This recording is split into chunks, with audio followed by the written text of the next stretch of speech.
Hello everyone, Dana here from Dana's Electrical Services. Have you ever wondered why a bird doesn't get an electric shock? Yeah, I think we have all wondered, or at least most of us. Well, as I'm here speaking to you, I am a bird because I am holding on to this conductor, but I am not getting an electric shock. Right? This is it. You see it? Live conductor. Don't believe me that it is live? This is my non-contact voltage tester. That is my live, that is my ground, that is my neutral. My live. This is me holding on to that live conductor, right? It is not the insulation that I'm holding on to, it's the live conductor, right? This circuit is live. Why am I not getting an electric shock though? Well, I will explain that to you. So stay tuned. Now, in order to explain this to you, I am going to show you an illustration of how an electric circuit works. Right. You have positive, right? And you have negative, right? This is my positive line. This is my negative line. My negative is also connected to what you call ground, right? So this is the ground. This is also known as earth. So ground or earth is the same thing. And as the name suggests, ground, earth, it is the ground that you walk on. It is the earth, right? The concrete in your house, if you have mason house or brick house, that can be considered as earth, right? Or ground, same thing. Current flow from positive to negative. So whatever goes out in the positive, this is the source, right? This is our source. That is our source. Whatever goes out in positive comes back in to the negative.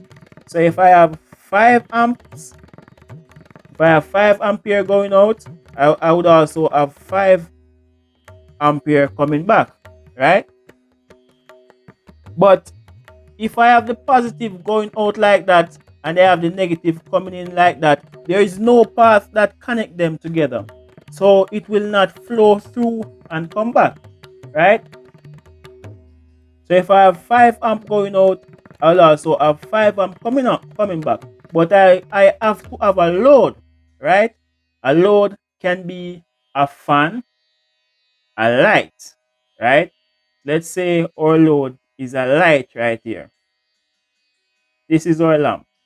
In order for this lamp to be energized, it has to be connected to both the positive and the negative, right?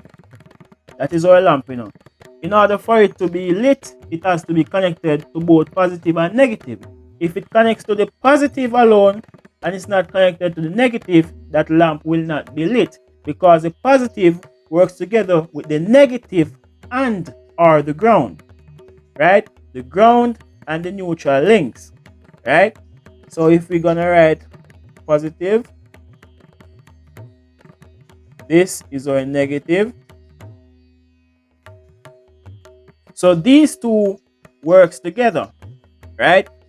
For a load to be energized, it has to be connected to both positive and negative. The same goes with anything else. For a current to flow, let's look at it that way. For a current to flow, there must be a connection between the positive and the negative. When a bird, and I'm going to attempt to draw a bird. When a bird, let me see how I can do this now. Bird. I think I'm doing good thus far. This is where the trouble will come in when it's time to draw the body.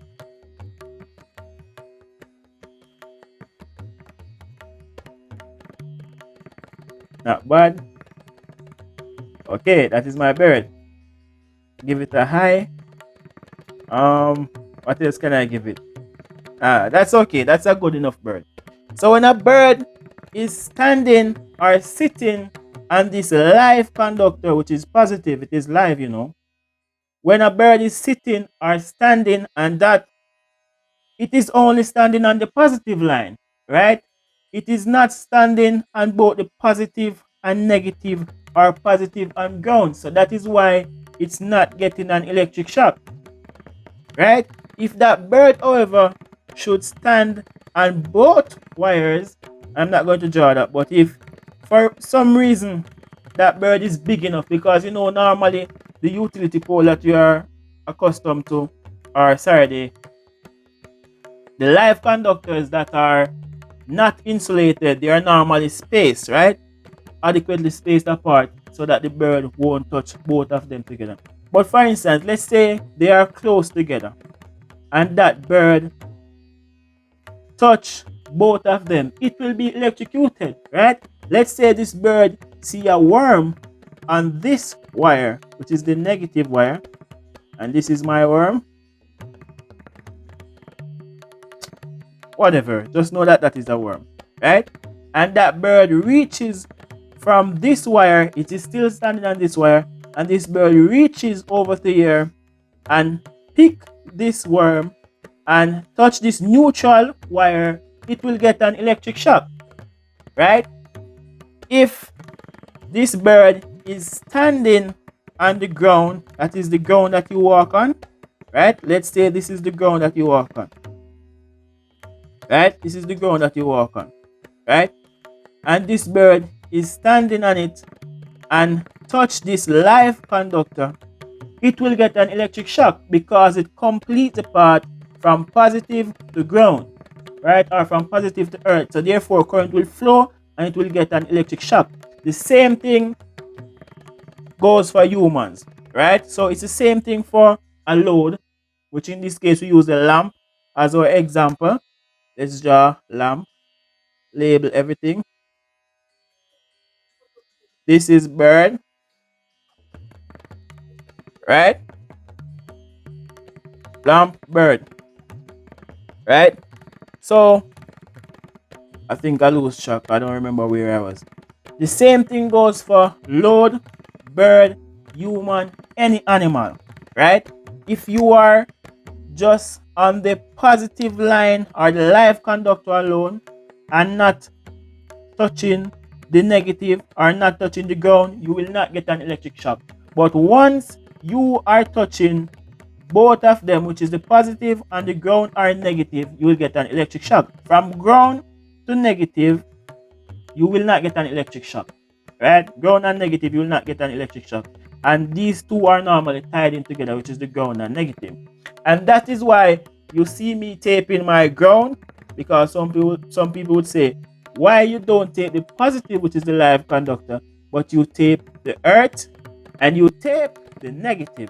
That is because I don't want, while I'm touching this, my hand to accidentally touch this one and that caused me to get an electric shock while demonstrating this video. And I've done a lot of crazy things for you guys, but I have to put a limit on it, right? I have to put a limit on it. So that is why I tape these two, which is the earth neutral, right? And leave the positive or live conductor to show you my illustration. As I said, the same thing goes for a human, right? If Paul is standing here and he touches this live conductor, Paul will be fried, as in he will be fried. He would get an electric shock and worst case, electrocution, right? But if Paul comes and stands on this live conductor, right? Just the live conductor, you know, he's standing on it, swinging on it, jumping on it, and he doesn't touch the negative or ground, Paul will be fine because there is no path for current to flow from positive to negative or from positive to ground, right? And that is it, guys. That is why birds don't get electric shock. It's not because they can't get it, it's because they don't complete the path of the circuit for the current to flow from positive to negative, right? Yep. So that is it. And this is a warning. I don't want anyone, right? If you're not qualified enough or properly trained, I don't want anyone to attempt to replicate whatever they see me doing in this video. Please, I am begging, I am asking, right? I don't want you guys to have any misunderstanding and try to replicate what you see me do here and get an electric shock, right? So that was another video brought to you by Dana's Electrical Services. For similar videos to these, please feel free to subscribe to my channel at Dana's Electrical Services. Thank you. Thank you. Thank you.